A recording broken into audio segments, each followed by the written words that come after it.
আজকে ভাবছি কোনো কাজই করব না, শুধু রঙের কাজই করব। আর রঙের কাজ করার জন্য আমি সকাল থেকে কেমিক্যালগুলো তৈরি করে নিচ্ছি। তো আমি এই কেমিক্যালগুলো বানিয়ে নেওয়ার পরে দিয়ে এখানে আমি বিভিন্ন ধরনের কেমিক্যাল মিক্স করেছি। আর এখন এগুলোতে আমি রং মিক্স করব। তো আমি প্রথমে সবুজ কালার দিলাম। তো সবুজ কালারটা দেওয়ার পরে কিন্তু এটা ফেস্ট হয়ে গেছে। আসলে আমি এটাকে যদি গাঢ় সবুজ করতে চাইতাম তাহলে এটার সাথে কিন্তু হলুদ রং দিলে গাঢ় সবুজ হয়ে যেত। তো আমি যেহেতু গাঢ় সবুজ কালার করতে চাই না, সেজন্য আমি এটাকে ফেস্ট কালারে রাখবো। আমি এখানে দুটো রং করব, সেজন্য আমি দুটো বাটিতে কেমিক্যাল নিয়েছি। আর কেমিক্যাল নেওয়ার পর এখন আমি এই ফেস্ট কালারটা তৈরি করা শেষ হলে কিন্তু তারপর আমি অন্য আরেকটা রং তৈরি করব। তো আসলে মূলত আমি চাইতেছি যে আকাশি কালারটা তৈরি করার জন্য। তো আমি এখন হচ্ছে এগুলোকে ভালোভাবে মিক্স করতে হয়, সেজন্য আমি মিক্স করে নিচ্ছি।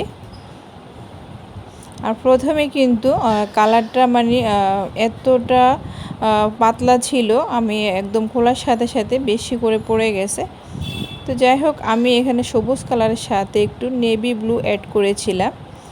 নেভি ব্লু অ্যাড করার পরে কিন্তু ফেস্ট কালারটা আর একটু গাঢ় হয়েছে, কারণ এটা কিন্তু প্রথমে একটু হালকা ছিল। আর যখন আমি এখানে ব্লু কালার দিয়েছি, ব্লু কালার দেওয়ার পরে কিন্তু এই সবুজ কালারের সাথে ব্লু কালার দেওয়ার পরে এটা কিন্তু মানে গাঢ় ফেস্ট কালার হয়ে গেছে।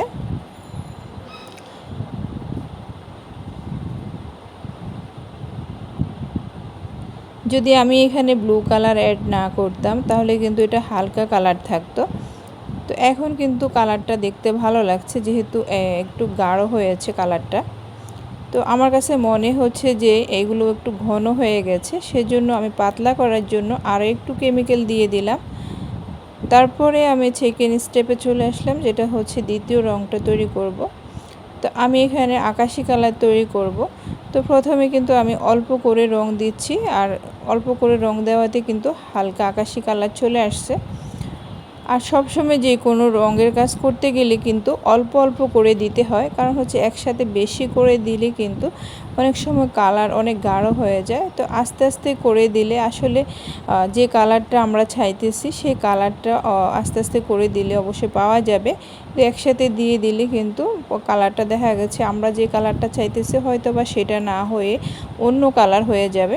সেজন্য সব সময় রঙগুলো দেওয়ার সময় কিন্তু খুব আস্তে আস্তে করে দেওয়া ভালো।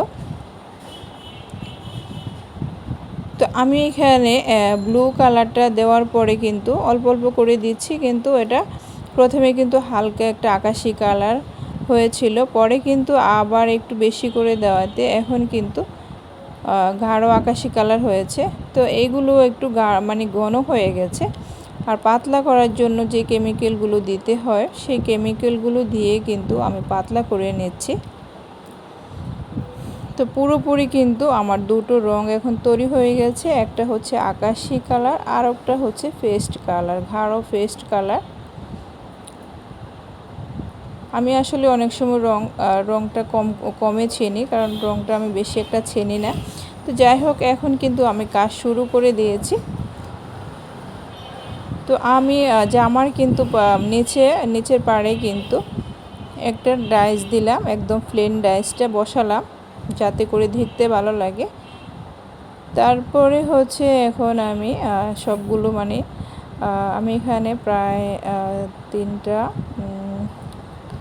4-5টা ডাইস ব্যবহার করব, চারটা ডাইস ব্যবহার করব।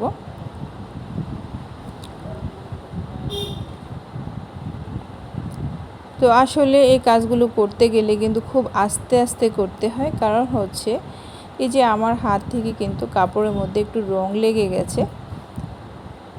আর কাপড়টা যেহেতু হালকা, আর অনেক দিন পর আমি আবার কাজ শুরু করলাম। তো আসলে এই জামাটা কিন্তু প্রথমে ভাবছি আমার জন্য করব, পরে ভাবছি না আমার জন্য না, একজনকে গিফট করব। তো সেই জন্য তার জন্য তৈরি করতেছি। আর অনেক দিন পর করাতে কিন্তু গলাটার ডিজাইনটাও আমি অত ভালোভাবে বসাতে পারিনি। তবে যাই হোক, কিন্তু সেকেন্ড টাইমে কিন্তু আমি গলাটা আবার আরেকটু সুন্দর করে দিয়েছি। আপনারা কিন্তু শেষের দিকে ভিডিওর মধ্যে খেয়াল করলে বুঝতে পারবেন কিন্তু গলার ভিডিওটা আমি আরও নেক্সট টাইমে মানে আরও একটু সুন্দর করে দিয়েছিলাম। তো আজকে আমি জামাটা করব, হয়তো জামার হাতাটা আমার করা হবে না, কারণ এখনও জামার পেছনের অংশ আমার বাকি রয়ে গেছে। তো সেটা কমপ্লিট করব, তারপরে হচ্ছে হাতাটা হয়তো যখন ওড়না করব, ওড়নার কাজের সাথে কিন্তু আমি হাতাটা করব, আর সেটিও আমি আপনাদের সাথে শেয়ার করব যখন আমি ওড়নার কাজটা করব। তো এই যে আমি এখানে গলাটা আবার একটু রং দিয়ে এটাকে ভরাট করে দিচ্ছি, আর এই রং দেওয়াতে হয়তো গলাটা আরও বেশি সুন্দর লাগছে এখন দেখতে। তো এখন কিন্তু আমার পুরোপুরি জামা কমপ্লিট হয়ে গেছে। আল্লাহ হাফেজ।